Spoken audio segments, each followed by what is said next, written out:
This is this is why it's important to pick up the same size or the same shape and materials.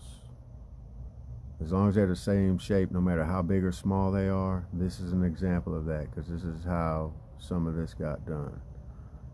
They would carve out around things and have the weight distributed enough to where they could carve out something under it to hold it or either around it. And it was usually something that was like from a cataclysmic event that was already there kind of position. They just wanted to probably see how it would do. Who knows, man? Plus, a lot of them are used for astrology and markers.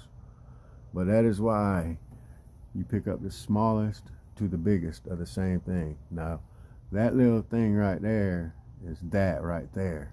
It's letting you know you got to put that up there with that. And these tell you when you got to do that as you get closer to that, which this is 0 degrees. This is Western Hemisphere. This is Eastern Hemisphere. And I got it to where I'm lining things up with these indicators where they're supposed to be.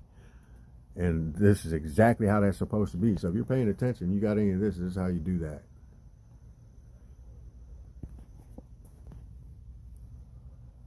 And this is world history right here, man. This ain't just,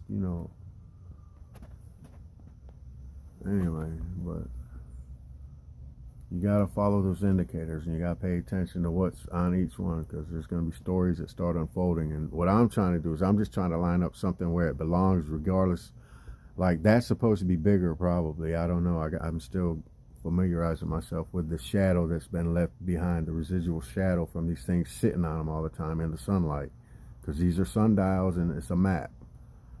And again, these go with those layered maps. This would be the first layer, second layer, and third layer, no matter when they came out. And these Pangea maps, you center right here to Pangea.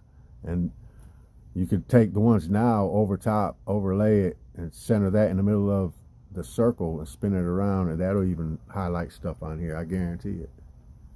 But anyway, this is how you set up some of what used to be, cartography. This was the beginning of the cartography, and everything counts on it. But you gotta understand all this will line up, and there'll be indicators to let you know that's exactly where it goes, whether it's a residual shadow or whether it's just the things on themselves that just line up. And it's like, here, this is where this goes.